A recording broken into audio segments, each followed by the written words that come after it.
What's up, everybody? Welcome to Blade Talk, the Scab Show.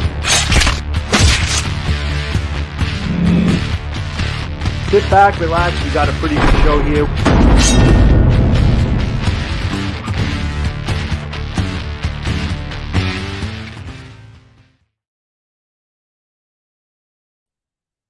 Well, welcome in, everybody. I know this is a little different. Joe usually does the intro, but I'm going to do it today. We've got a little bit of a different style Blade Talk with Scab and Joe, and I hope you haven't waited long, so I'm not going to keep you long. We have Patrick from CAS Iberia, sword guy. Very, very excited about this. Very, very interested in what he has to say. I have their house brand here. Now, this is Donnie B. All Days. Let's don't tell him I have it right yet. He's got a lot going on health-wise. Let's don't mention it. I'm going to play with it some. Before we bring the fellas in, guys, it's very important. I am Scab from Choir Boys Outdoors. My partner is Joe from JS Bladecraft. Now, Joe does swords, I do knives, and we meet in the middle on a lot of other things. But here's one thing that we both do and both believe in. Guys, there was a time in this country where 22 vets a day took their own lives. Now, talk about it quite a bit on both channels. Stats are everywhere. That's why we tend to focus on the number 0. Anything over 0 is simply unacceptable. And vets, here's what that means. It's very, very simple. You have a place here at Blade Talk. You have a place at JS Bladecraft. And you have a place at Choir Boys Outdoors. That's it in a nutshell. We love you. Don't fight this fight alone. That being said, I'm very, very excited. Let me bring in Joe to the room and let him announce his guest. Joe, come on in here. Fine job there, Scabo. Good to see you. It's what I do, son. It's what I do. I was born for it. Of course you were. So this is interesting because it's actually really hard to get a good sword guy in, because it's not, the same as with the knife industry. So it's hard to get like sword people in. So it's not very common that we get this done. So I'm actually really excited to have Patrick here and from CAS Iberia. And if it wasn't for the fact that we bumped into each other at Blade Show, we probably wouldn't be happening. So very fortunate that you guys were at Blade Show. Very happy you guys were there, Patrick. But let me bring you into the room. So this is Patrick from CAS Iberia, and we're going to talk about the company, about Patrick, and his long 20-year run with the company, which is pretty damn impressive. Oh, wow. So Patrick, welcome to the room, buddy. Thank you for joining us. Well, thank you for having me. I appreciate it. Joe and Scab, appreciate y'all having me here and giving me an opportunity to talk to your audience. Without a doubt. So welcome in, man. Yeah. So basically what we like to do as far as how we start everything off, we like to hear a little bit about you. You introduce yourself, to everyone else. Let us know your responsibilities, with CAS. But even before we go there, is there any way you can maybe explain to everyone what is CAS Iberia, people who don't know, their origins, where it came from, where the name came from, and Sure. pretty much what it is today? And then we'll lead into you and your responsibilities there. Is that Sure. cool? Yeah. CAS initially started out as kind of an import company with Barry Ross, who was from England, and he was an engineer by trade, and he moved to New York, and he was importing stuff from like South Africa, hides and things like that. And make a long story short, he met up with a gentleman named Luis Gonzalez from Spain, and they started importing in Spanish products, hence the name CAS Iberia. Oh, yeah. So they were one of the original importers of Muela knives. There was a sword line called Armaduris Medievalis. There was a replica gun line called Denix. And that kind of started the foundation of the company as an importer into cutlery and things like that. And then in the late 1990s, Barry ran into this guy named Paul Chin, who at the time was a custom knife maker. And those two hit it off, and Paul had some product, and in 1998, they introduced the Shinto katana. And the rest, they say, is history after that. From there, yeah, Shinto, right. So I know that's kind of a crude and rude brief summary, and but the long, that's the long and the short of it. And CAS really got its start in the late 1990s, and that's when I came in on board, was in October of '99. Right.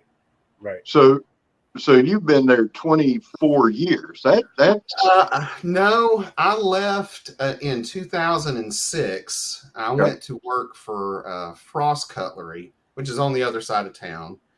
Chattanooga being the original home of Blade Magazine. All the knife companies, you probably heard about the Blue Ridge Mafia and all that fun stuff. Wow, that's funny. Yeah. With all the, Blue Ridge knives and Smoky Mountain knives and Frost Cutlery. Anyways, so Chattanooga is kind of like a knife hub, but I went to work for them till 2015, and then I came back to CAS in 2015, the fall of 2015. okay. So, but I've been in the industry for well over 20 years. Okay. The cutlery industry, as we say, is a very small, incestuous little group. So we all know each other. We all talk. We're one incestuous little family. So, but yeah.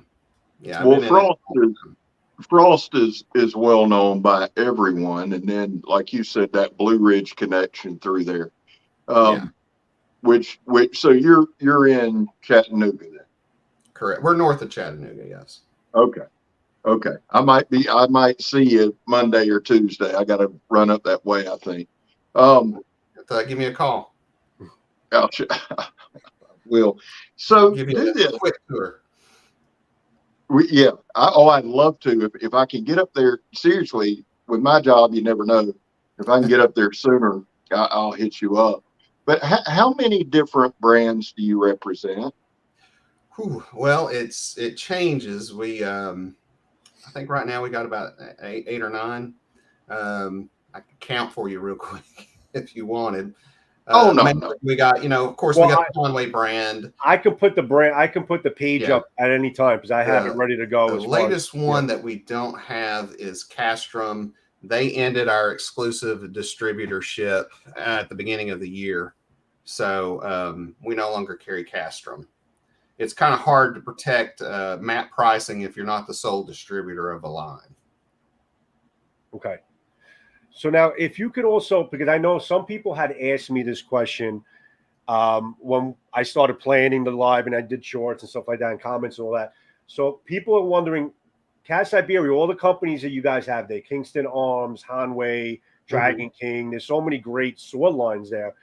Does CAS own these sword lines? Do they manage them or just are in charge of distribution of these lines? When it comes to all the brands except Citadel, Citadel's their own company. We distribute for them.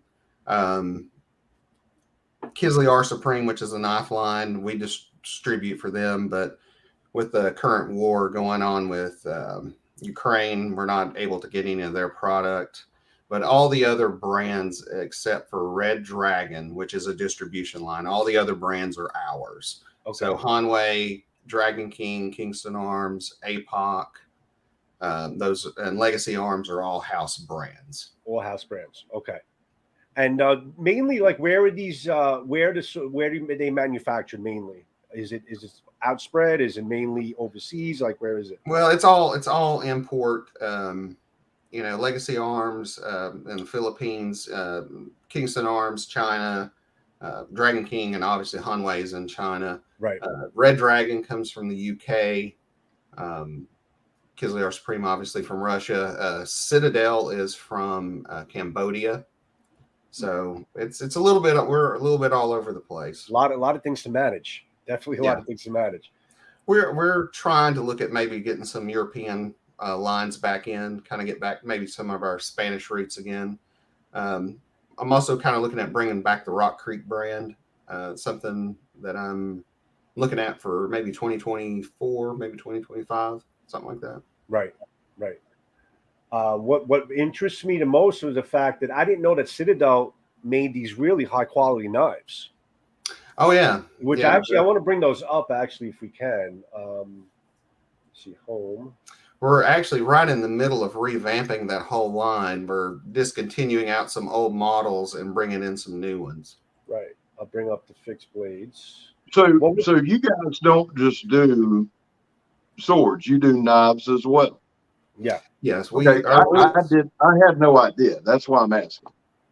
Yeah, our roots are in knives. That's originally where we got our start.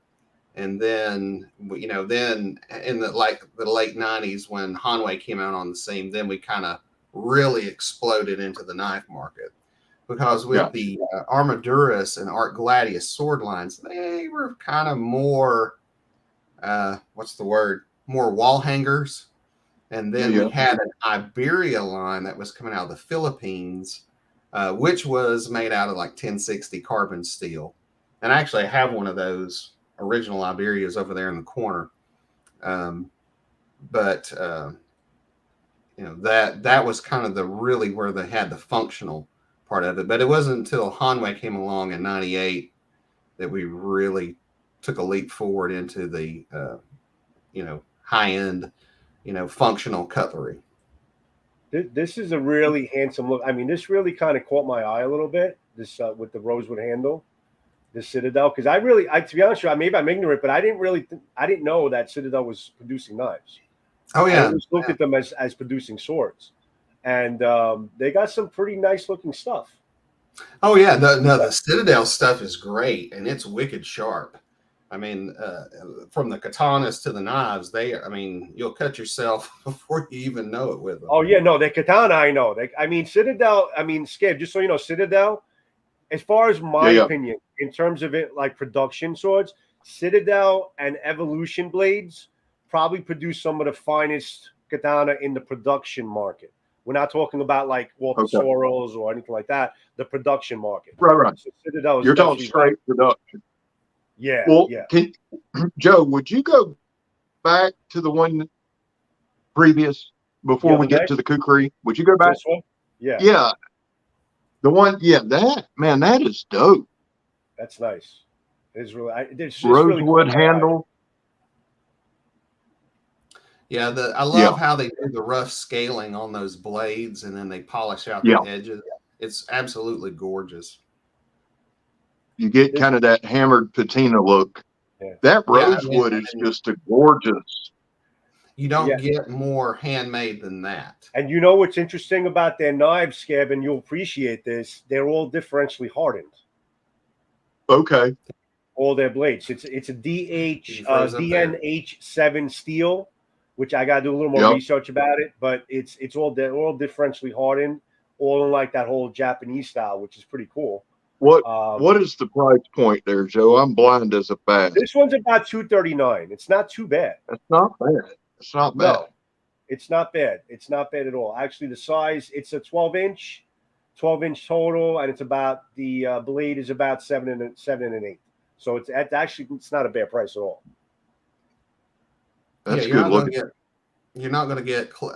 As handmade, rustic, you're not going to find a better knife.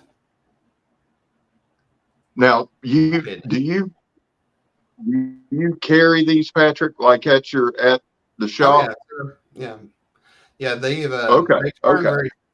they don't sit on the shelf long. I got you.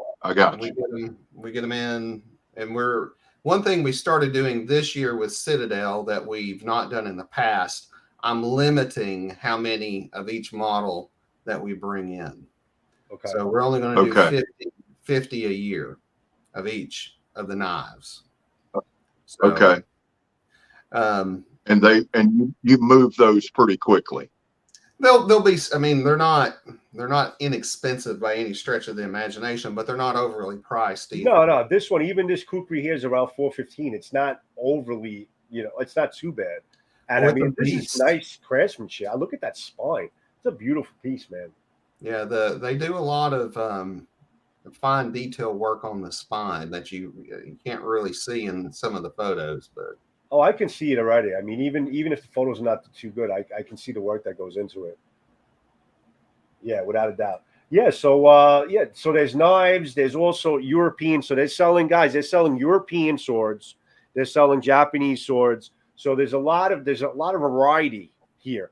But if you can maybe, and then I'll bring it up. Can you tell us about, in terms of, getting back to the swords end of it here, can you tell us, out of all the brands that you sell, Patrick, which would you say is your best well-rounded sword model in terms of a, not too pricey, in the right price zone, and something that's a very well-rounded type of sword? Like, what brand do you would you say is most popular with you guys? Oh man, that's a tough question. Swords are so subjective. Yeah, they are. And it is a tough question. Well, I wouldn't expect you to give me a softball right off the bat, now would I? Honestly, I mean, if I can look at it from genre, I can look at it from brand. If you are a fan of Japanese katana and you're trying to get into buying that genre of product, and I would say Dragon King is probably your best entry level for Japanese katana. And the reason I say that is with that first one, like the Winter Sun, the Summer Lotus there, that seasonal katana series, you're getting a traditionally made katana with all natural components for around the $500 mark or less. Which is not really that much to ask. No, not in the grand scheme of things. Most, you would be paying about $800 or $900 for that level of quality from like Hanwei, because in that price range compared to Hanwei, you would be getting a handle with synthetics. Yeah. Yes, usually, just around that price point. Yeah. So you would say that the Dragon King models are probably giving you a little bit more bang for your buck than they're definitely value for the Dragon King is definitely value for the money, and it doesn't quite have the name reputation yet as Hanwei, but they are gaining ground. Right. I got to tell you though, and just as a little side note, and my viewers will tell you, I've had my hands on a lot of different swords, and still the sword that I go back to over and over again, and Scab knows because I brought it to Florida and we did a lot of Florida cutting there. Okay. The sword that is my go-to sword, that is my favorite, and obviously there's arguments on it, but is this guy here. And see if you could pick out exactly which one it is. It's a practical. Is that a practical XL? Practical XL, my friend. Yes, with the extra wide blade. Yeah, this is the sword. This is my workhorse. This has a lot of scars of war here. It even took a set. I bent it back. It's still going. And the edge retention's great. It just keeps on going. This is my go-to sword all the time. It's practical XL. Scab, you saw what it did in Florida, man. Yeah, I'm a big fan of that one as well because of the wideness of the blade. I like that one a lot. Yeah, I like that. And you've probably heard of this on the intranet because there's so much true information on the internet, but it is true. The original 1070 had a plastic habaki. The original. Yeah, it didn't last very long, but it's like the first 100 units of them had like a plastic habaki. We're like, what were you thinking? They're like, well, look at it. If you ever got one of those, you got a real collector's item. Let me actually bring up some people here. They were talking about Dragon King. So sure. Samurai Bird says he's interested in the Dragon King laminated 9260 spring steel and T10. Is that they have to have one of those, right? Yes. Mm-hmm. Okay. So that's pretty cool. And Carl said, I know Carl has some Dragon King, so he's got the pine crane. I remember the fletching, the one that we saw actually at the show, which is pretty cool. So yeah, definitely. I mean, the quality is definitely there, and I would agree with you that, especially on the upper echelon Hanwei models, you're getting probably around the same type of quality for the most part in cheaper Dragon King models that you have in the higher price Hanweis, I would say. So that's probably a great option, guys, if you're looking into like some kind of like in between. if you're getting the natural materials, that's a large thing too for what, a $200 or $300 difference. Yeah. How long, Patrick, how long do you think that'll last before you see their prices bump on something like that? Well, I don't think you're going to see any drastic changes unless, something really shifts in the supply chain around the world. Gotcha. The Frenchie, who, goes back to the early days of Hanway, he was Paul Chen's, main guy, right-hand man, chief engineer, who had a lot of the, pretty much made a lot of those beloved products come to, fruition. Being an engineer, Frenchie, I work with him pretty much on a weekly basis, talking about product, working on quality control, talking about how do we keep it affordable.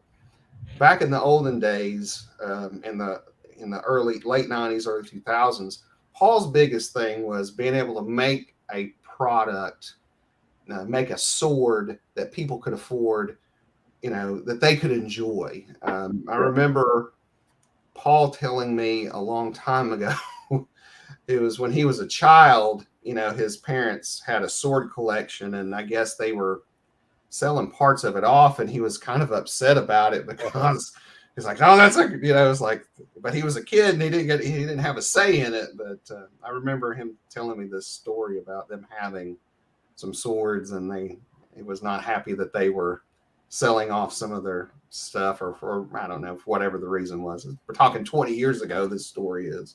But I remember him very specifically saying, I had no mouth, because Right. I was a child, and that always stuck with me. Now, it was the motivation for Paul was making sure that people could afford something of quality. And that, Frenchie has continued to carry over that tradition from Paul. Right.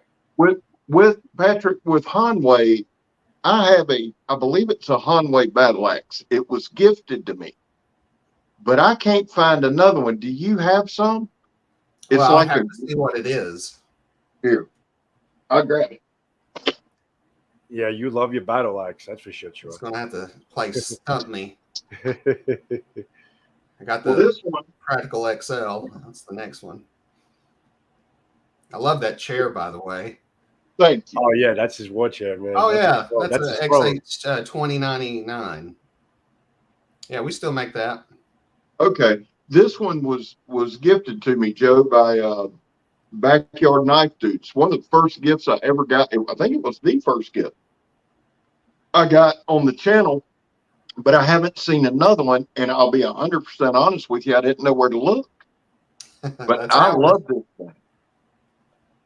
If you love that, you'd love the XH 1074 with the double bladed axe. Oh yeah, I can go ahead and tell you I would. And I'll probably pick it up. How do I look it up? What is it called? XH 1074. 1074. Yeah, I love chopping. I love cutting. Oh yeah, Scab, you will like this one. Let me bring this up. Yeah, that one made it into a lot of televisions, shows, and movies. It was featured in Grimm. Oh, I got it. Yeah, I need that. I need that. This is nice. Yeah. Oh yeah, it's probably one of our best-selling axes. Really? It's rarely in stock. I love it. Now, is it comparable in size to this as far as blade width? Yeah, you probably maybe just a tad bigger, but double. Really? I mean, it's just basically double what you got. 30 inches overall, 10-inch polished edges. That's impressive, because this thing, for an axe, this thing is huge. This is about 4 pounds, this one. Okay. I've got a video or two of this. I do most of my stuff with the cold steel, because if I break the cold steel, I can find it. This was a gift, but this is definitely, it's every bit a hard user. I just haven't, because it was a gift. I may have to pick that one up. Very fair. 249 is not too bad. Is that all? Yeah, I'll probably be dealing with you. Yeah, it's not too bad. So we can charge you more. No, that's I like that. I'm big into axes, battle axes, that kind of thing. Have you tried the new APOC axes? I haven't. Remind me later. I'll send you a couple to take a swing at. Now, Patrick, have you seen my videos before you send me something to swing at? It doesn't matter. Okay. You're not going to do anything that no one else hasn't tried anyway. So you're pretty. Well, no. I don't abuse them. But I do. I go hard. The thing is, and Joe will tell you, with the cutting, and I just enjoy cutting.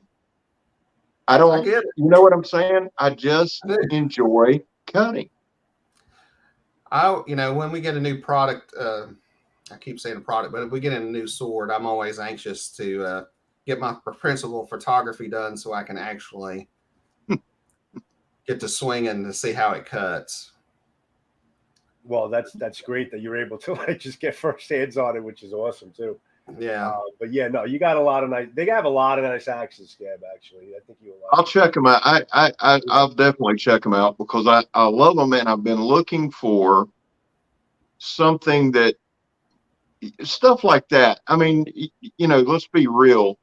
We have YouTube channels to get views and to grow the channel, and I know not everybody does, and I can argue it now, but I do. And so, if you have something like that, or if you have an axe, or if you have that you can go and go through a 4x4 or watermelon, whatever, it helps. And it's fun. This is the hatchet. Cutting's awesome. Oh, that's dope. That's the APOC. That's really dope. Is that one piece, Patrick? Yes. Yeah, it's full tang. Okay. Runs all the way through. That's a good. Yeah, the specs are pretty thorough. That is a good looking axe. 9260 spring steel, black iron. 6 millimeters thick. Yep. Yeah, it's pretty thick. About a quarter of an inch. It's a beast. It's a good looking axe. Yeah. I like the APOCs. I really do. Yeah. The Hunter hatchet, not the Hunter, but that's the Hunter. The double muck, which is the double bladed axe, has a flat grind and a convex blade. One blade. Really? Flat grind. It's what we're calling duo grind. One is flat. Scroll back up. It's right above the Barons there. The double muck. Yeah. Yeah. That one has two different grinds. You can kind of see it in the photo. The top blade, if you go back, the top blade looks like the grind's a little thicker. It's a little wider. And I see it. I see it. Yeah. One is convex and the other's flat. So you can use it for kind of flip between duties, between food prep and chopping wood. I like that. I'm very interested in that. That's a well thought out. My dumb ass will hit the convex right wide open. I'll get confused. I promise you. Yeah, once you get the hand really, it'll be a little bit clearer. But yeah, those are good looking axes. I am a big fan of the whole APOC line. I like the kukri. I love the chop house. The where is the walkie? Walk is out right here. This is what I have my eye on here. Is this walkie? Yeah, this is just like I think every household should have some APOC product. Yeah, just in case. I think this is everybody wants to have something in their home. I think that's what APOC is what everybody should have because it's low maintenance. Yes. You don't have to worry. If you get a real katana, it's like owning a firearm. You have to check it, at least once a month to make sure there's rust. But APOC, you can stick it in the closet. You can put it on the shelf and not have to, worry about it with the anodized coating and all that. But so, Scab, you know how we always ask that question? We have this show, and it comes up every once in a while. Like, what would you want to have at your hip during a zombie apocalypse? Right there. That's the line you want to have in your hands. Low maintenance. Exactly. Low maintenance. Yeah, that is basically what it is, right there. Yeah. They got Is a lot Matthew of. Jensen in the room? I don't know if Matt. I haven't been looking at the chat, guys, which I apologize, but I don't think Matthew's in the room. If You guys can Matthew's let in the room, if you get that in S7, we're in good shape. Now, these are all nice spring steel carbon 9260 spring steels. They're all covered up with the black oxide coating. So these things are good, man. These things are made to last, without a doubt. So I definitely need to test these out. So Patrick, real quick, and I'm gonna let Joe do more of the questions, but with this, you know, you said you guys own some of the makers. You pick what comes in. Do you get to play with all this shit? I mean, at the end of the day, that's really what it's about. Yeah, So that's do you pretty like much put my one to product the title side? is product marketing manager. So I get to play with all of it. You know, I mean, when a product comes in, I mean, I have to photograph it and spec it and things like that. Right. In the last year, or so, I've switched more into product development. So in the last year, anything that you see new come out this year, I've had a hand in some form or Okay. fashion. Okay. So now are you I'm enjoying always, that? I think most of the time I do. The problem is when you introduce a new product, you don't know if it's going to sell or not. And when you commit yourself to buying, you know, several hundred pieces, it's got to sell. But you know, fortunately, I think, and somebody would probably disagree with me, but you know, we do listen to, you know, people on social media. We do listen to the feedback from the community, the sword community, and we try to respond as best we can. Most of the time, I don't think people really understand what it takes to bring a sword to market. You know, we're not stamping these things out in a factory. Yeah, I mean, a lot of Japanese, there's probably of 10 katana blades that are made, you might get 2 or 3 that actually make it. You know, it's an amazing amount of waste. You know, Really? once that quench hits and they pull it up and there's a crack, well, it's garbage now and you got to start all over again. Yeah. Um, I want to make you finish that, but yes, we spoke about it. People, guys, you have to understand it's a big undertaking. Producing a katana, producing the pieces that go along with it. Katana is the only weapon, call it a weapon, whatever you want to call it, a weapon on the market that is like the way that is made the way it is, in terms of having all of these parts that have to be made to be fitting together into one unit. And as soon as something doesn't work, it just kind of throws off the whole equilibrium of the whole sword. So it's a big job in terms of making these swords. well, not only that, you know, just once you get a good blade, Yeah. I mean, once you get one and you get through the whole process, the saya, the scabbards, whatever terminology you want to use, the saya are cut to those specific blades. Yeah. So, I mean, it's not like we're stamping out, saya, and, there are some, that over the years, like with the practicals, they've learned a technique for consistency. So I can't tell you what that is because that's proprietary information. But over the years they have developed techniques to where they can get consistency and sori and things like that. But most of the swords that are produced, it's a tough job. I looked earlier today. I had a photo that Paul had sent me years ago, and I couldn't find it. He just, I'd said something to him about it, and he got mad. He's like, "You see this? This is what happens most of the time." It's like people don't understand. I'm like, okay, I understand now. But it's just, people, rail on things. I think they a lot of times really don't understand how hard it is to get something to market. Yeah. A fact that we have a shipment with 100 swords on it, you don't know what really a feat that is sometimes. So That's So my 2 cents. let's talk about brands a little bit in terms of why Sure. they're priced the way they are now. Obviously, this is Citadel. I've been showing you guys the Citadel, which I am a huge fan of. I mean, these are pretty much some of the best well-made swords on the planet. I mean, aside from going to Walter Soros or Howard Clark or going to Japan and getting something custom made for yourself, this is pretty much where it's at. This company, and I would say probably Evolution Blades, Motohara are probably two of the really top companies right now. Now, if you guys look at this right now, look at this wrap, and look at that Samigawa, and look at just the quality of the ray skin compared to everything else in the market, I mean, you can see the difference just in this one image alone. Just how everything is fine, the pieces, the finishing pieces. And I think what they're known for is actually the habakis. They make some of the most incredible, like custom-made habakis on the market. I mean, you won't find this piece right here, this habaki, guys, you won't find anyone that makes it like Citadel. Yeah, we actually are in development. We're developing 2 new Citadel katana right now. Oh, are you? Okay. So that's not on the site right now yet. You're still in development. Okay. Nope. I got a photo about 2 or 3 weeks ago on one of the new habaki, and I about fell out of my chair. Oh, did you? Oh man, I got to see that now. You can't just tell me about it, not show me. That's awesome.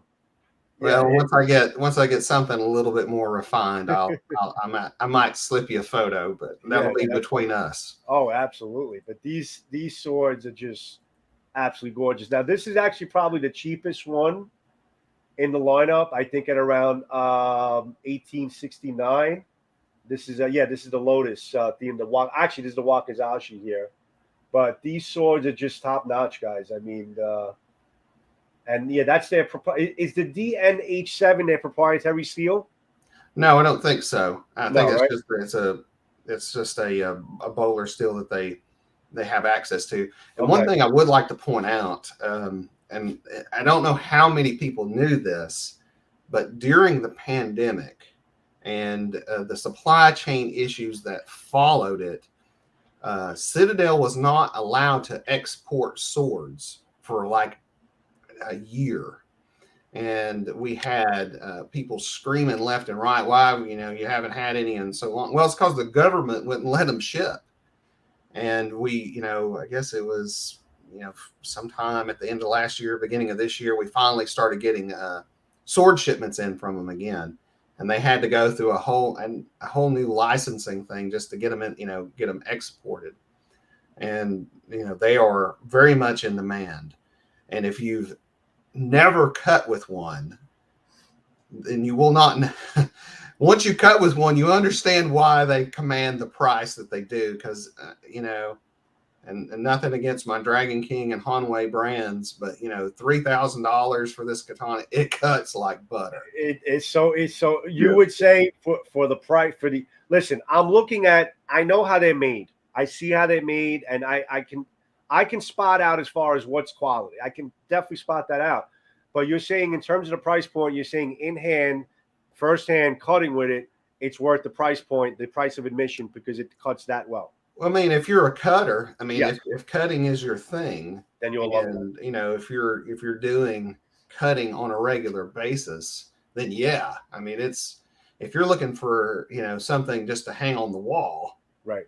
I don't know if I would, unless you're just pretentious, I don't know if I would go that route. Yeah. But there's certainly more comparable things at a lesser price point. But right. I mean, it's anytime anyone calls and they're talking, I want to buy a sword, I have to put my, my therapist and psychology hat on. Is why do you want to buy this product? What's the purpose of this product? And I promise you, 9 times out of 10, I get the answer.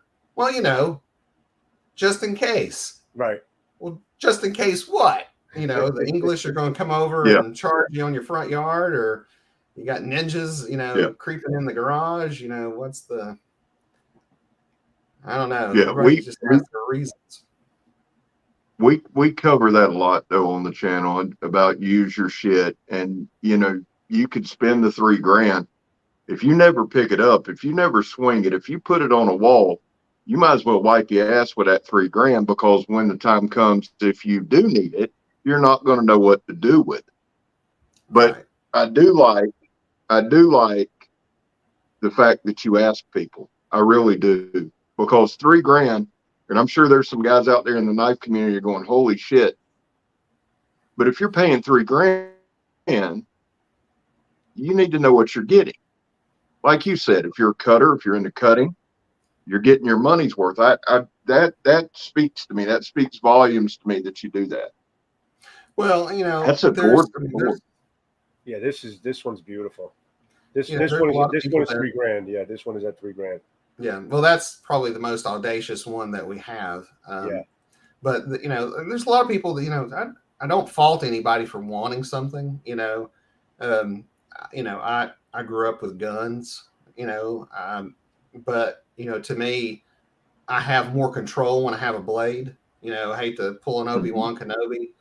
Saying it's a little bit more civilized. I feel like I got a little bit more control when I'm holding, a bladed weapon opposed to a firearm. Because, once that bullet leaves the chamber, it's gone. At least a blade in my hand, I know where it's at. I know where it's. That's an interesting way of looking at that. I like that. I like that a lot. That's a good way of looking at it. Yeah. Did I say something intelligent? Mark the date and the time, please. So, well, and if you're in the house, and you know what you're doing, if you know the extent that sword will reach, I'd say it's the perfect weapon, because everybody has this idea that SEAL Team 6 is going to be the one breaking in your house, and at that point you're dead before you can blink. It's usually, if somebody's going to break in, it's some tweaker, some methed out guy who has sold any kind of gun he's got for meth. The sword, to me, in this instance, would, one, be a terrorizing weapon, to said tweaker, and two, like you said, you control it. You control the damage. You don't have to kill that person. I think that speaks volumes as well. All right, Patrick, one complaint. You guys need more images. I want to see more I'm pictures. working on it. This is, guys, do you see how beautiful this freaking Tanto is? I mean, honestly, you really just got to look at it. I mean, the work that went into this Tanto is amazing. I just been adding more and more photos to the new stuff. I just did new photos today for the modern katana and modern Tanto. If you're on the website and you go to the new tab, I just added some more close-up photos on those. All the new Yeah. I added some of the new Scottish Claymore. I just added some more on that Templar Knot sword, but that modern katana right there to the left. Yeah, I just added some more photos of it today. Oh, cool. I just shot that today. Oh, so this is more of a modern style katana, unconventional, like not super traditional, more modern style. I like this. Correct. This is cool. Hey, listen, if you need help photographing your swords, I'm a professional photographer, so I'll definitely take some work off your hands, my friend. If they'd let me, I would, but they gotta have something for me to do. Yeah, this is actually pretty cool. So this is a modern take on a katana. So it's all solid. Can it be taken apart? It looks like it can be. No, it can't. No, and I'm not sure if that's a good or a bad thing. It's something I was talking with Frenchie about in the last few emails that we passed back and forth. One of the questions that people had about this, they said, is it all G10 or is there wood? And to answer that question, there is some wood. There is a sliver of wood that runs the length of the handle there that keeps it from rattling and secures it. Okay. And so it's a mixture of wood and G10 then on top. Yeah, it's more G10 than wood, but there is a little bit of wood in there to keep it from making a rattly sound. So this is now a 1566 steel. Oh, it's actually differentially tempered too. This is pretty interesting, actually. I was a little surprised. I'll be honest with you. I was a little surprised about that because when I first saw it, I thought, oh, maybe they threw tempered it. Nope. They did the whole enchilada on that one. Okay. Oh. Cool. I asked the question. And they said, no, it's differentially tempered. I had this is it's funny because it's the first time I've seen this modern take on the katana before. So I'm just We I'm were going to bring it to blade, but we decided not to until we knew we had the shipment on the water. Yeah. So we just got them. Yeah. I was really surprised how well they've done and people's interest in them. Right. Well, given that, and then it's probably leading into one of the questions I have for you here. Sure. Where do you see the sword industry going? Now, you see, this is a modern take on a katana. Do you feel like tradition is kind of taking a back seat as the years go by, or are people still, as far as like the makers, are they still very passionate about keeping the tradition alive in the swords they produce?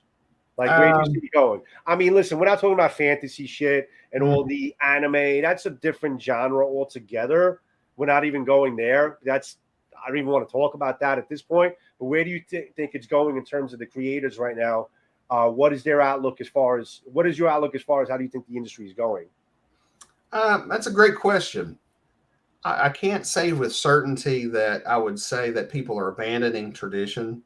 I think part of the appeal and for lack of better words, the fantasy element of owning a sword is that tie to tradition.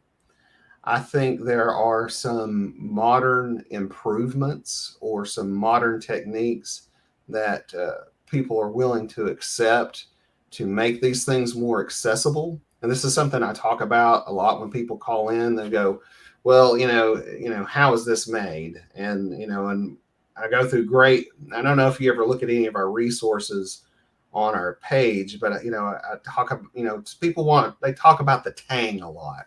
I get all these questions about tang construction. Yeah. Is it full tang? And then one of my pet peeve questions, well, what does full tang mean? And I wrote this entire rant about it, and they're like, you got to tone that down. So I got a thing on our resources. It's called "Is It Full Tang?" And I went through the trouble of illustrating all the different types of tangs because we have a tendency to mix knife terminology and sword terminology. Yes. So they don't mean the same thing. Full tang with a knife means you can see the profile of the blade on both sides of the handle. That's full tang. And when somebody asks me, is that sword full tang? 9 times out of 10, I have to tell them no. But what you're really asking is, does the tang run the full length of the handle? So it's like, in other words, it's like you're saying you're not asking the right question. Correct. Yeah, you're not asking the right question. So, and that's another thing when we talk, especially with our manufacturer facilities, we talk about, making sure we're using the same language, because a lot of things get lost in translation for sure. What was the original question? Did I answer that question? Oh, as far as just basically if you feel like tradition's taking a back seat, or if, I hope it's not. I don't think it is. I never want to see that happen though. I would think you would lose a lot of people in their interest in the market if you did. Yeah. Now, I mean, I think there's room for innovation. Right. I think like, do you see a day where they're going to stop using ray skin and use, I don't know, some other type of skin? I don't know, just something stupid like that. Ray skin was used on a lot of knife and sword handles, not because of aesthetics. It was done because the nodes allowed for a firm grip. I mean, you see ray skin on katanas and Scottish basket hilts the same. Sure. And the accessibility of them too. This was, you can have blood on your hands and you can still grip it. Yeah. Yeah. But let me actually bring up something that Matthew Jensen's in the room. And this is actually pretty funny. This is probably his favorite katana in his life. But hold on. All right. So he had said, what are the 10 reasons the bamboo mat is the best katana? So that's his opinion. The bamboo mat, and Matthew, I don't know if you know him. We have spoken about it. He's been a sword reviewer for many, many years, and he has hundreds and hundreds and hundreds of swords, and he's had his hands on everything. And he always goes back to one of his favorite, if not the favorite katana that just feels right with him in terms of cutting and all that. And he's done some modding on it and all that, is his bamboo mat from Hobby. Well, 10 reasons the bamboo mat is the best katana. Well, again, as I let off this thing, swords are subjective. Certainly, if the bamboo mat's what flips his trigger, then that's the best sword for him. Right. I'll be honest with you though. Probably one of the best feeling katanas I think we got right now is the Sea Wave katana. And that's by Dragon King. It's not only is it aesthetically pleasing, but it is a great cutter and just feels great in the hand. Let me bring that up. Now I've cut with the bamboo mat, and I can definitely understand why people have such an affinity for it. Sea Wave, you have a Sea Wave. Oh, katana. Okay, and Wakazashi. Yeah. I see it. Okay. Yeah, that one is just, to me, it's superbly balanced. It's incredibly light, kind of incredibly strong blade. So, yeah. And this is a nice looking sword too. Yeah, and I think what turns a lot of people off of it is not black. It's blue, but yeah, you got the traditionals. That is that a laminated blade? No, is it? It looks laminated. Woven steel.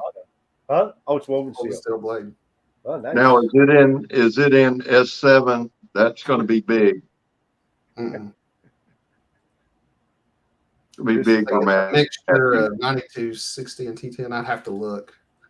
I've got so many different. Ooh, that's nice looking. That's some nice detail on that. That's some nice dressing on that. Man. That looks good. I like this. So, Patrick, let me ask you this. I just thought about this.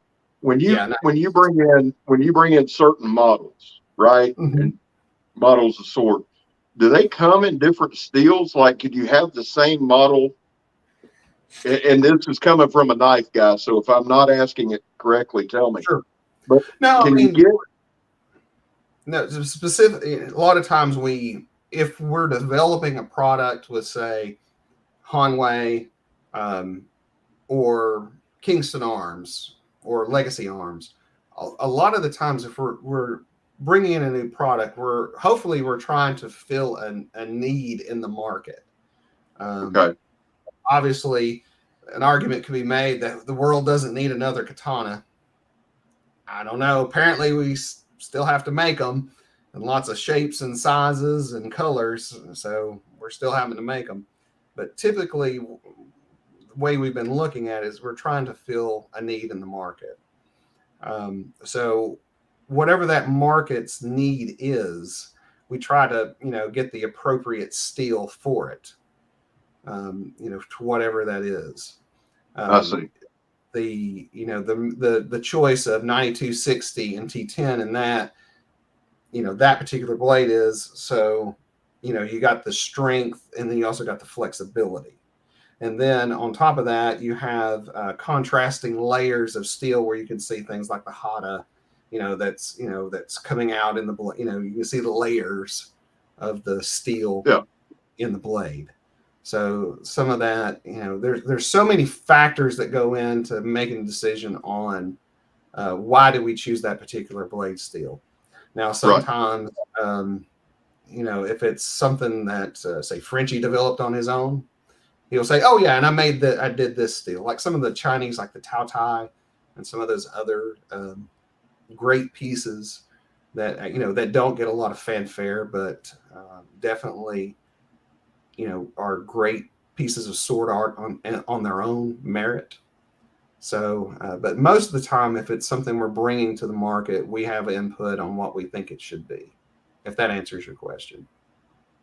Well, again, it's coming from a knife guy, and I can tell you, like this particular blade here is in K329, but I can get it in SK85. So I guess from this standpoint, you can translate it how you will to make it fit, make your answer fit.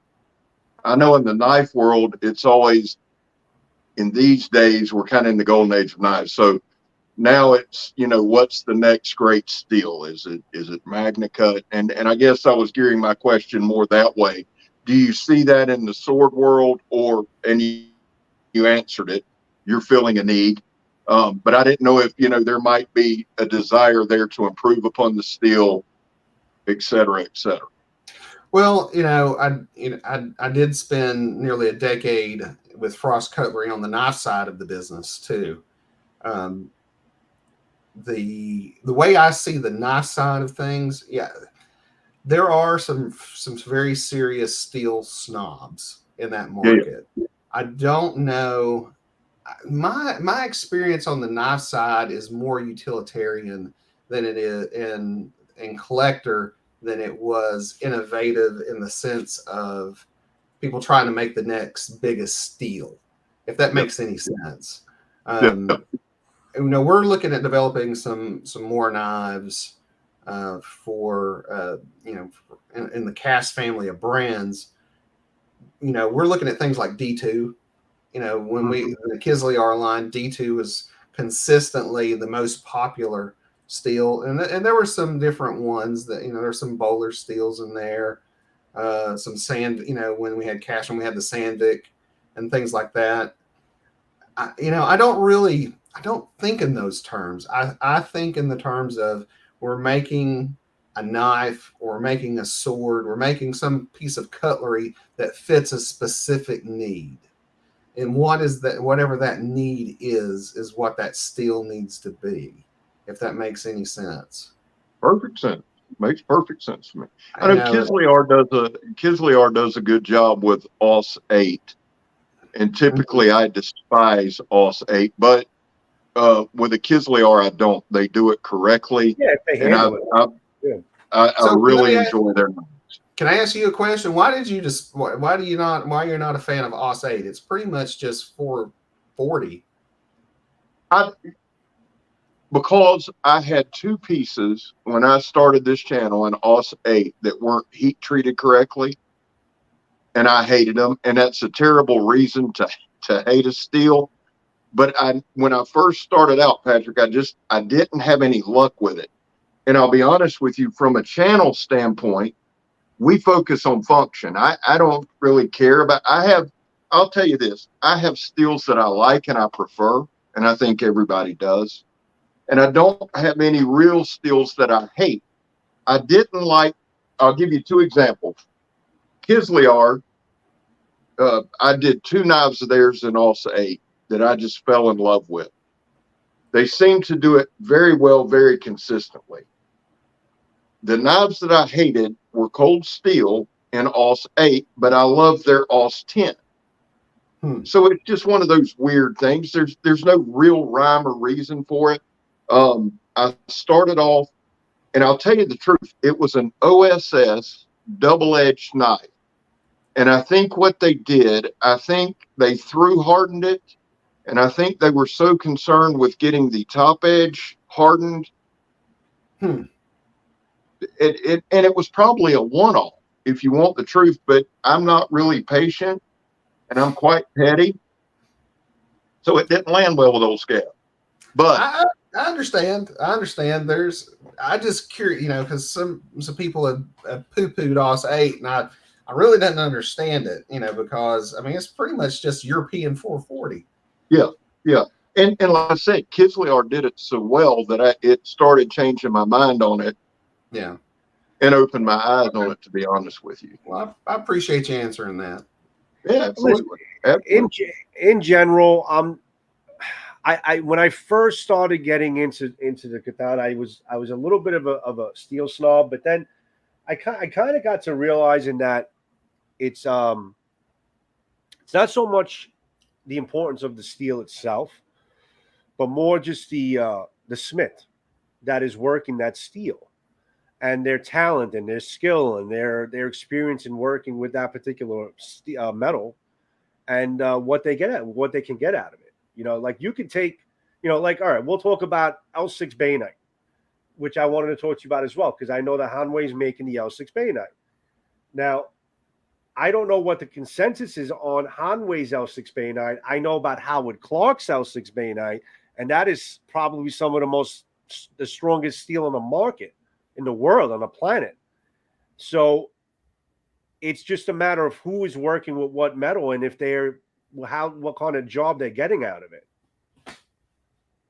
So that's my personal opinion in terms of the steels, especially with the sword steels. And there is a difference. I'll tell you this, Patrick. I have it's called the Beater. Carl's in the room. He gifted me. It's a 1095 katana. Joe cut with it when he was down here quite a bit.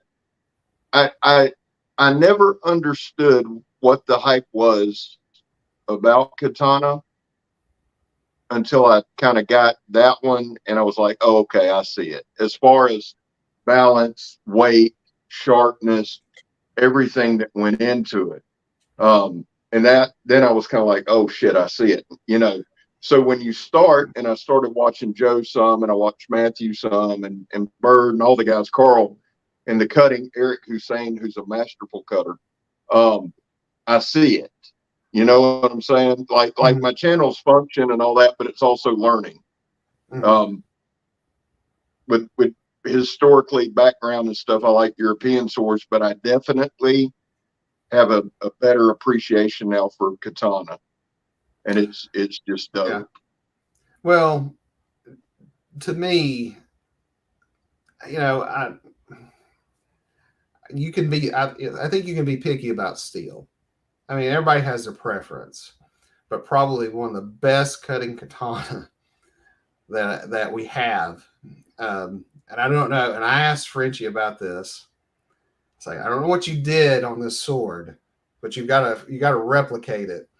And it's one of the least expensive swords in the Dragon King line, which is the Yanone. I absolutely hate the handle. The handle on it the Suka is way too big for my personal taste. And there's actually a cutting video of Blake and I cutting with the Yanone. I think Let me see if I think you're right about, it's what the smith can do with it. I also think, there's something about geometry that plays a major role in how, steel cuts. A thin piece of steel will cut. A dull piece of steel will cut. I think, there's, specifics on geometry, blade geometry that play a major role. I know, in the knife world, blade edge and stuff like that, they have all the types of sharpeners to do the different types of edges, and I've seen all that.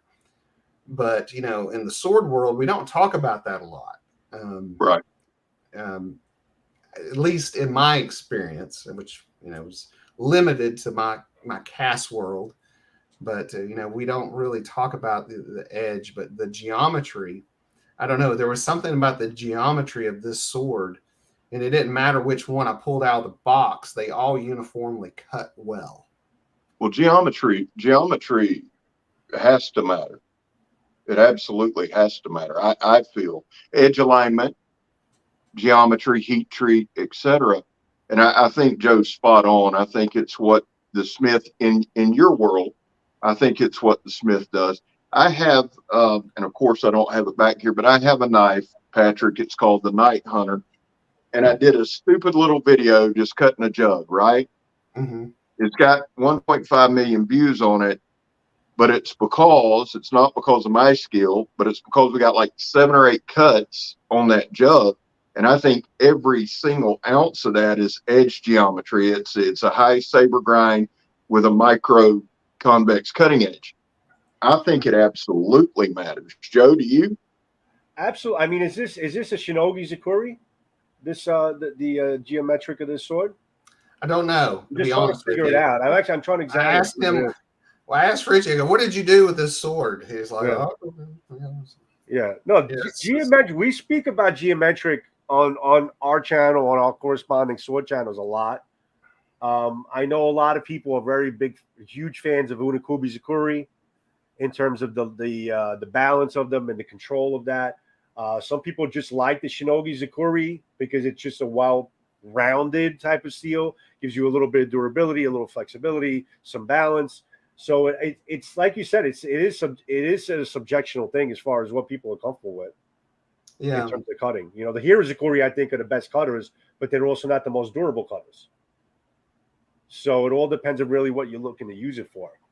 Yeah, I mean, you know, the Raptor series Yes. from Hanway. I have one of You them, know, yeah. the 5160 That's blade strong. steel. I have the Unakubi Raptor, and it's a beast. That thing is a beast. Yeah, I mean that. I think there's a great example of some well thought out blade geometry. Yes, I definitely agree on that. I'm not going to sit here and pretend that I'm an expert in it, but I Yeah. can certainly say from experience that I Yeah. have. You know, you can tell, you know, in performance how it definitely responds. Here, I'm gonna take this out as soon as you read it because it's covering your face. But actually, Matthew had asked, have there been any steals that disappointed Patrick? No, I can't. Or if you don't want to answer it that way, let's just say, have there been any steals that really surprised you or really impressed you over other steals? That CAS Iberia kind of distributor. I'll be honest, as far as steals go, you know, when I think about steel, when it comes to say cutting, you know, if somebody, again, it goes back to what is the need. You know, I'm getting this sword because I'm going to do Tameshigiri. Okay, well, that's a very specific thing that you're going to be doing with this sword. So, you know, I would, you know, if I was talking to somebody about getting that specific, okay, so how many cuts are you planning on doing? You know, is this going to be a weekly thing? Are you going to have, you know, it's like, well, you know, I'm probably going to be doing maybe about 2,000 or 3,000 cuts a year. Oh, wow, that's quite a bit. Okay, so we might want to up the quality of steel. You might want to look at something like ASAB K120C. You may want to consider doing a, you know, something T10, you know, folded steel, because, you know, with a, you know, everybody asks, you know, what's the big deal about folded steel other than aesthetics? You're probably going to get 1,000 more or so cuts from a folded steel blade, just, you know, because how the, you know, molecular blah blah blah blah blah lines up and reinforces all that fun stuff. I know it's redundant for me to repeat all that garbage everybody well knows, but it's, you know, I don't know if I've ever been disappointed in a steel, but I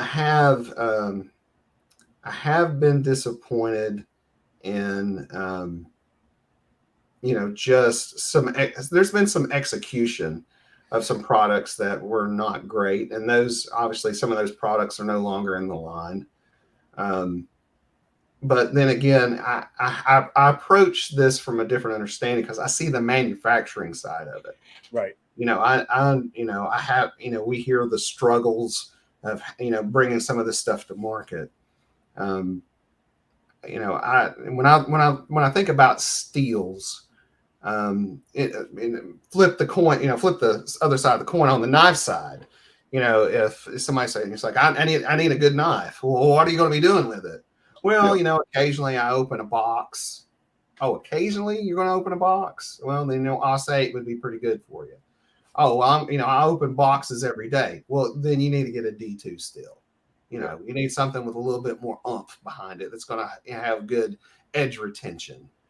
So, you know, I approach it from a very different way, you know, and, but, you know, we've had some products that came out that we've had to go back to the drawing board on, you know, that we had to, you know, like, that didn't turn out exactly the way we wanted it.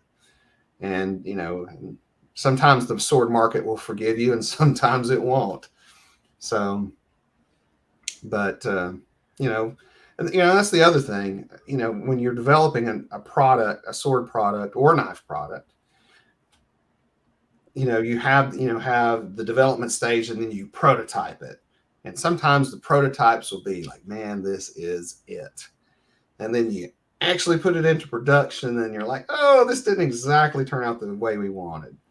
And it rarely happens, but sometimes it occasionally does happen.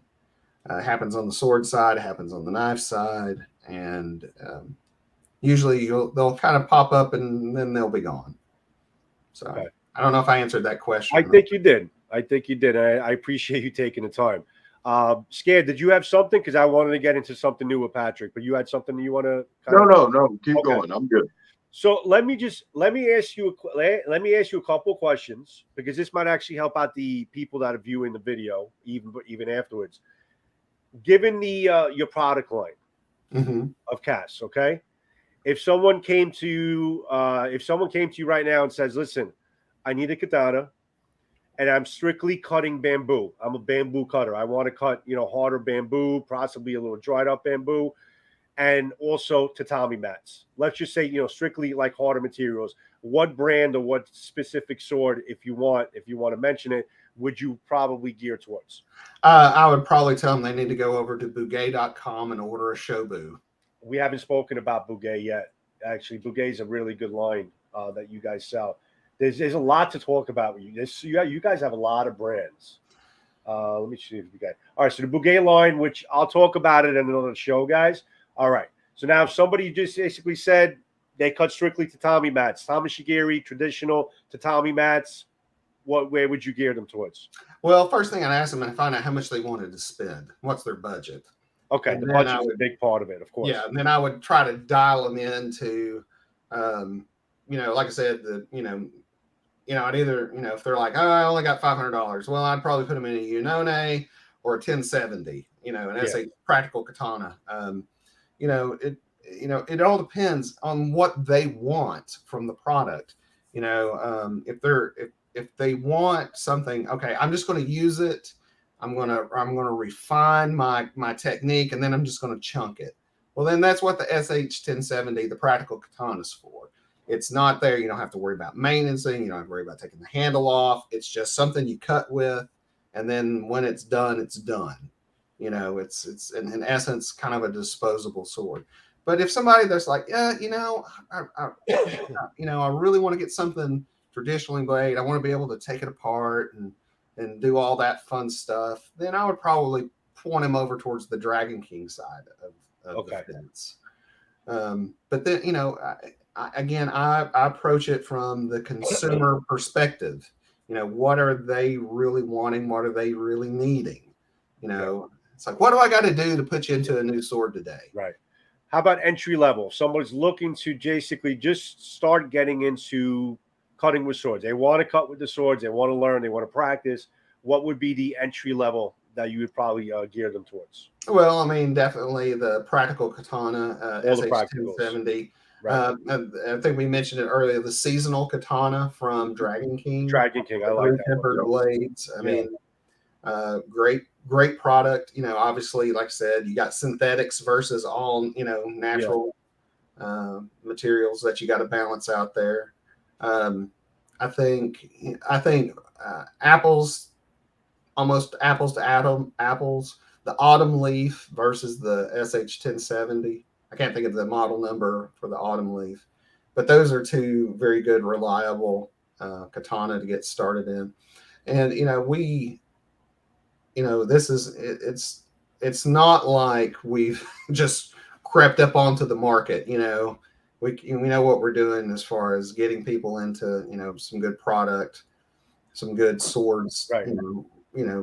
For the. So how would you recommend people get started with? I noticed that you do have a number on your website. I mean, can people call up and just kind of have this conversation with you guys and every day help them choose a sword?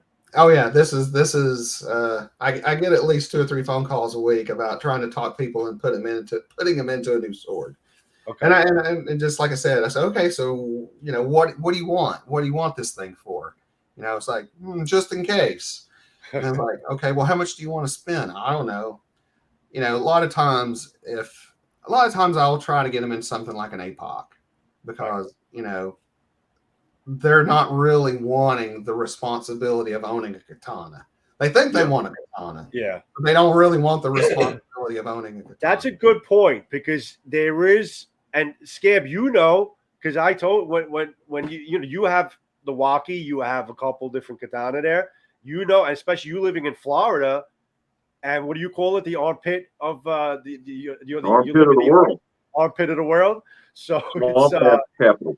it's definitely a job to maintain the swords and make sure that you're not developing any rust and you're taking care of them. Yeah. I mean, it matters down here for sure. I like the thought of the APOC only because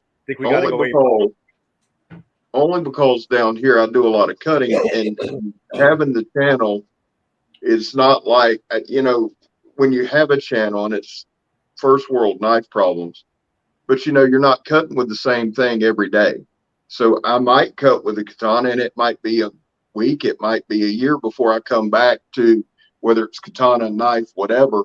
So I love the traditional. It's a gift and I adore it. Plus I adore the strength of it.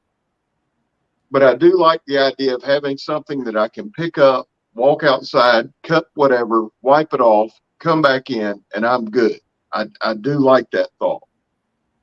Yeah. And I think a lot of people do. Yeah. I mean,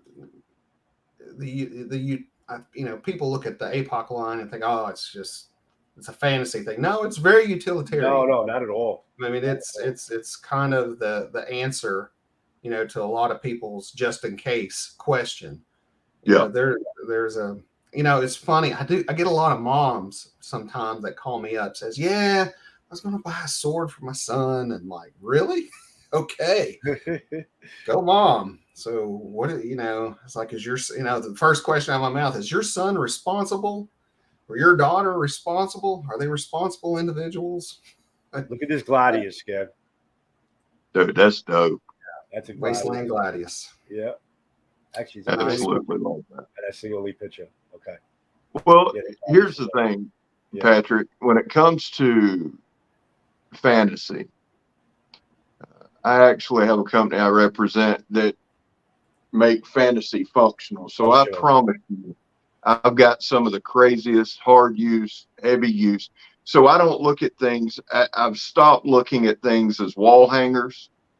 I've stopped looking at things as that's not practical, because until you put your hands on it, you don't know if it's practical or not. Sure. You don't know if your skill set matches it.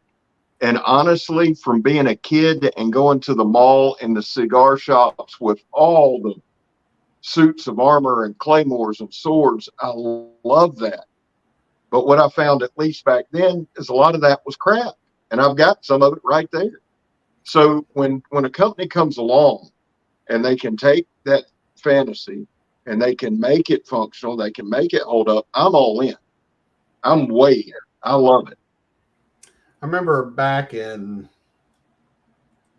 2005, I was talking to Steve Shackelford with Blade Magazine, and we were talking about, about selling swords. I go, buddy, I don't sell swords. I sell fantasy. I go, Everybody grabs the katana. They buy a katana from us and think they're going to be a Miyamoto Musashi. Or they're going to buy a claymore and think they're Sir William Wallace. But there is, I think that's the beauty of what this industry does. I think it connects us to a primal part of ourselves. When you, of course, I don't favor the medieval weapons. I favor the Japanese stuff. That's where I live. But when I grab a hold of that suka and I feel that thing coming out, feeling the blade sliding out of that saya. I mean, that's the same feeling that samurai warrior felt. Or when you draw on that broadsword out of the sheath, that's the same feeling that medieval warrior felt. Whatever it is, it connects us mentally to that. And so I think that's the appeal. Let me ask you one last question from me anyway. Sure. Have you seen a swing in serious cutters from then till now? Meaning, are there more serious cutters now? And when we say serious, it's all recreational unless you're in a competition. But Sure. You see more people like actually going out cutting now than you did then? Sure. Say I mean, it's 20 years definitely ago. grown. And there's some people you got to thank for that. You can think Lynn Thompson at Cold Steel. Love him. Praise Lynn. Started it all. Yeah. Because he really, love him or hate him, he really brought that whole cutting excitement to the market. Unfortunately, Cold Steel's not in that anymore. They've kind of walked away from that. I think it's more serious people now. Right. I think there was a bit of a fad back in the 2000s, but I think I hate to say this, but I think some of the more serious people are a lot more educated than they were back then, and the internet helps, and it hurts too. Yeah. Because there's a lot more bad information, I still think, than there is good information. I'm not going to disagree with you on that. Yeah, and there's as far as Cold Steel goes, I've got a lot of their old pieces. Love Lynn. I probably got 80 Cold Steel pieces. And they make their swords, and I already know this. They make beaters, but they make beaters for people like me. You know what I'm saying? That's a little heavy-handed. And I'll do it quite a bit now just to piss people off. I'll take a sword and I swing it like a baseball bat. I'll title a short, batter up, and go swing that some bitch just like a baseball bat. Now, I think people get mad for two reasons. One, I cut better than a lot of them, and two, I'm not using their proper form. But I will say this: I have immense respect for practitioners, whether it's Joe, whether it's Matthew, whether it's Carl, yourself. I'm pissing off rednecks, and I want to clear that up. I'm not trying to anger the true practitioner. But I have an immense amount of respect for that. I really do, because it's an art. Well, everybody's in it for different reasons. I enjoy the history of it, of each piece.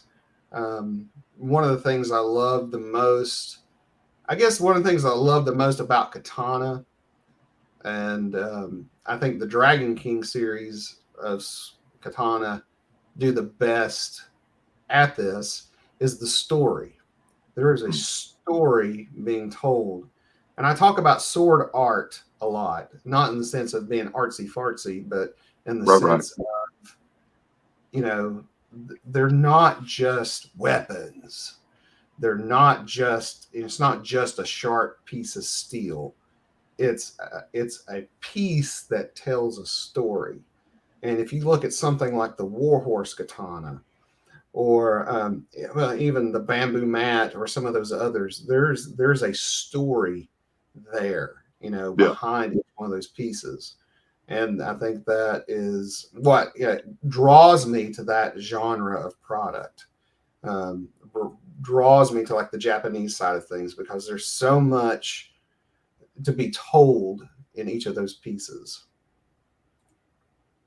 I think that's super cool. I think that's very true. And I think a lot of the guys that are in this today are in because of a historical love as well. Yeah. Well, the way they made the Stuba and all the pieces, they kind of just attempt to tell the story. That's basically what it is. Yes, I know exactly what you're talking about. And I appreciate that. So I appreciate that when you're seeing a sword, that everything kind of comes together to kind of give you a theme. I mean, I appreciate pieces like that the most, I think. Yeah. Without a doubt. So were there any questions in the channel? Yes, actually, I'm trying to get in. Let me see if I can try to get those and try to answer some really quick. We won't make them long answers or long questions, but Jason Jones had asked, could you please tell us about railway steel you use and what was the reason behind it? Well, that was a long time ago. It was a long time ago. They don't have to do that anymore, because they actually have good steel suppliers now. Probably back in the 90s when they were getting things going, they probably used a lot of rail steel back then, because that's what they had access to. But back in the early 2000s, I actually met Hanwei's steel supplier from Japan. I will not do him the dishonor of saying his name because I don't want to insult him because I know he's still around. But no, you got to remember, and you may not have realized this, if you look at an old CAS catalog, if you have one, you will notice that steel types are not listed in those old catalogs. Interesting. Okay. Because a lot of times we did not know back then in the early days exactly what, was it going to be the exact same type of steel? That is something that, as we got further into the 2000s, when everything became consistent, then we start listing the steels in the catalog. Okay. So that answers that. But yes, there were probably some Tantos made, like the 1100 GT series Tantos that were probably made in the rail steel, and maybe some of the first Shintos. But after that, they did have a consistent supply of steel. Right. Now, I know the answer to this question, but I guess you can just kind of put it to rest. But does CAS Iberia sell any Naginatas? Yes, the SH1020 is still available. The problem with the Naginata is they're long. Yep, they're long. And they take up a lot of container space, and they're it's oversized shipping, for anybody to get, because it's basically equivalent of buying a fishing rod. So you're automatically paying $25 extra on top of whatever the regular shipping cost is. But yes, we still make Naginatas. I'm trying to see if there's anything else here. Actually, Matthew had a closing statement that I kind of had on paper here. He said it a little differently, but it's around the same premise, and I think it's how we can kind of close up the show. Sure. But I'll bring up his. So basically, he's saying, what product are you especially proud of? What product do you think never got the love it should have had? And what product do you think came out bad or that you don't like? And basically what my question related to that was, what are you most proud of what CAS Iberia is doing right now and moving forward? Where do you see the future going? But yeah, just try to see if we can answer all of that. I don't know how we can, but okay. What product am I most especially proud of? Yeah. Right now, probably I'm most proud of our Dragon King katana. They initially were just doing forged blades. I'm very proud of the new folded steel blades that they're putting out. If you've not seen the Kawana Kojima or any of the other, the Sea Wave, I can't say Tyru. I named the thing. I can't even say it. They're exquisite. Let me pull it up here. Let me give you a specific model number. Yeah, I'll bring it up. The one, it was kind of a sleeper product type. It's SD35480. SD35480. It's, if you go to the new tab on the CAS site. I'll go to new. Okay, I'll go to new. This katana, it was like, oh, it's just another folded steel blade. Man, this thing is just so impressive. Just the photos don't do it justice. How the paint and the saya, it glitters green and kind of matches the handle. And the blade is, the blade geometry is just phenomenal. It's just and we've not really advertised it, and it is just slowly tells a great story, has slowly trickled out, but it's one of our newer folded steel katanas, a successor of the Sea Wave. The Sea Wave is great in itself, but this one right here, let me see if I can bring it. So it's on the new tab?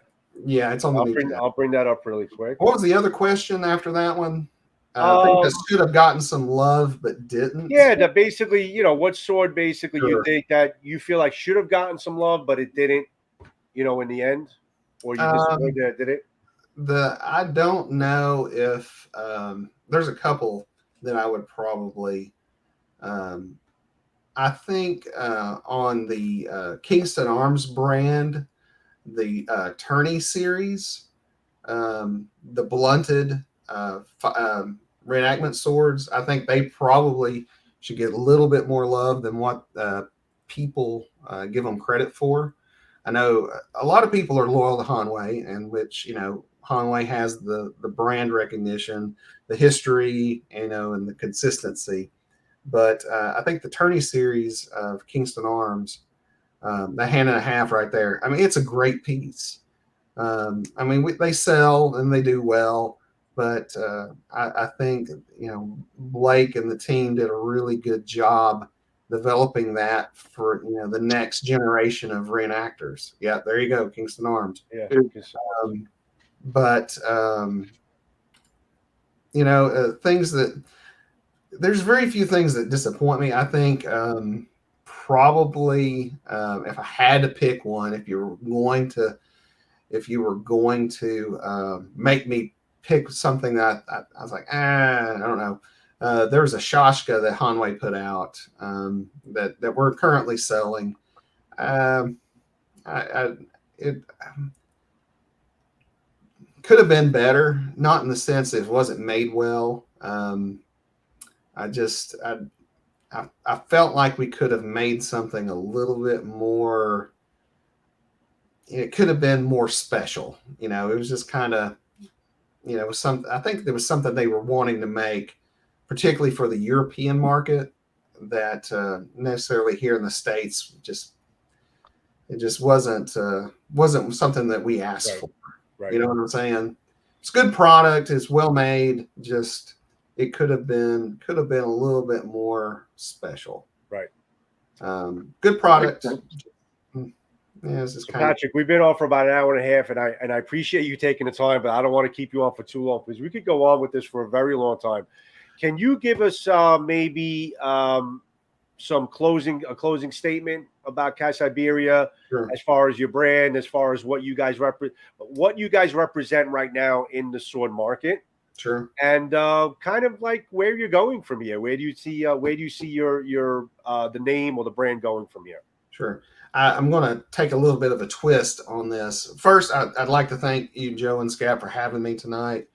And certainly this probably won't be the last time that we talk. Hopefully we'll get to do this again here sometime in the near future.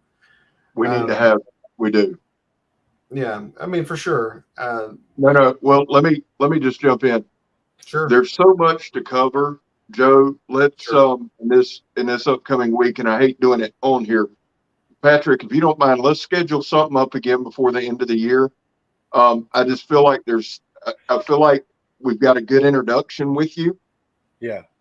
But there's just a bunch of shit we did, because I'm sitting here with a ton of questions. I know the audience does. So to everybody watching, we're going to do a part 2. Now we didn't even hit the European sword. European swords could be a whole other 2 shows as it is. I mean, it's just there's a lot of products you guys sell. Yeah. Well, and that's the thing about CAS. We cover so many genres, and and I'm sure people have a lot of questions about not just the products, the swords that we make, the knives that we make, but the company. There's a lot of history there, that people have questions about. And some of it, I think we had talked earlier in the week of, people had questions about, after the factory fire and things like that. In that particular time, I wasn't with the company. I was, of course, we're, again, we're all family, and I knew exactly what happened, when it happened. And, I wasn't with the company at the time, but I'm still in the family, so to speak. So I know people have some questions about all that. But I think what really matters is, we're here today where there's a lot of sword companies that did not survive, and CAS has still endured. And, COVID was one of those times where, we initially thought, ooh, this is, we survived 2008 and we're going to survive, COVID, the pandemic, 10 years later after all that. And we did. One thing I would like to stress to your viewers and people who are fans of CAS, we really appreciate your patience and getting, hanging with us during the pandemic, getting through all the supply chain issues. I know people had questions about quality and, products have changed. And I would, like to take some time to kind of explain some more, why certain things have changed and, to legitimately respond to some of those questions. And we will hopefully get a chance to do that at a later date. Some of the, and if you got some technical questions, I would love to be able to answer those as well. But I kind of need some time to get you the right answers. To make sure that I understand the question and make sure. While we're on the topic, to everybody in the room and to anyone who's going to see this on replay, we are definitely going to be doing more shows together, especially because it's swords and we need some representation on Blade Talk with some swords, which is very cool. But yeah, there's definitely a lot to cover. So if you guys have any questions or anything that you want us to cover, let me know. Hit me up ahead of time, and especially when we schedule another show, I'll let you guys know way in advance. So you're able to hit me up with whatever questions or anything that you want us to try and cover on our next show with Patrick here. So keep that in mind, guys. I think that's a great idea. Yeah, especially if it's technical, I just want to make sure I've got my information correct because there's a ton of products, and there's just a lot of it. Right now we're developing a new side sword, and I'm going through 12 pages worth of stuff trying to get this thing together, so we can get a prototype going. And, there's a lot of technical specs I'd like to be able to brush up on, to make sure I'm giving the most accurate answer. Agreed. Yeah, we'll definitely do that ahead of time. We have a lot of SKUs, and sometimes they blend together. Absolutely. So, I think that's pretty much it, Scab. I mean, we definitely, guys, stay tuned for part 2. So I think it's definitely very much needed. Patrick, thank you so much for spending the time with us. Well, like I said, just we'll get something on the calendar, and like I said, we can get into some specifics. Yeah, absolutely. It was a pleasure talking to you, and I learned a lot, even just really examining your site to see. There were so many things on that site I didn't even know what air. I mean, it's pretty abundant. Yeah, one of the things that we're trying to do, because the CAS site is so vast, we're trying to start smaller websites for specific brands. Like one of the newest ones we did is for APOC. It's APOCsurvivaltools.com. So I can specifically talk about APOC products there. Good. Eventually there will be a, Kingston Arms. There'll eventually be a, one for each of the brands. But right now we started with APOC since it's kind of one of the outliers of our brands. But, hopefully that will help, spread some of the information out, because our site has so much information. Right. Yeah, there's definitely a lot of things we have to cover. So to everybody in the room, thank you for sticking with us. Thank you for joining us with the show. This was a great Blade Talk, Patrick.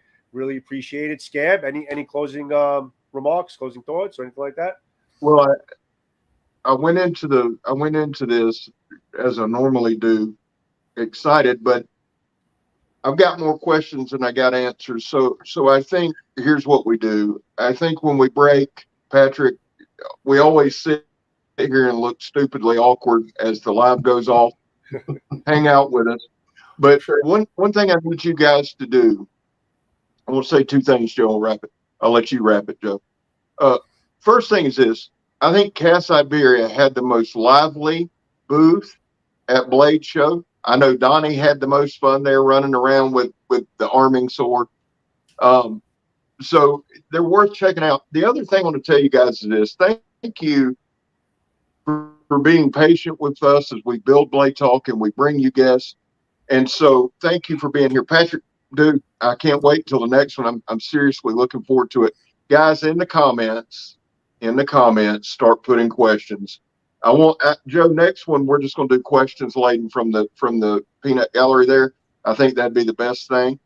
That being said, man, if you want to email me some questions, between now and then, I'll be able to be glad to. Yeah. You got my email. Just send me some questions. I'll be able to be glad to give you some answers between now and the next one.